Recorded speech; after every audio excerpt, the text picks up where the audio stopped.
Hello, boys and girls. The word for today, Becky Kane here, is ambience, or as the French people would say, ambiance. You can hear something in the background, can you not? It is Rachmaninoff's Symphony No. 2.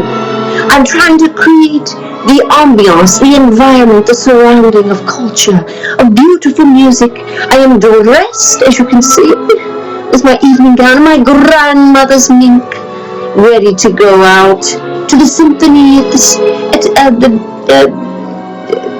Kennedy Center, so that we can see it performed. Yes, I love opera. I love those cultural things that enhance and enrich me.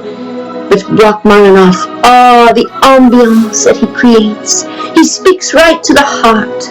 And so, boys and girls, the word for today, ambience, or ambiance, bien, B-I-E-N, bien, means good, good. So an ambience, when you go into a restaurant, you want to look for a good ambience with light or candles and beautiful music, like Rachmaninoff. Bye.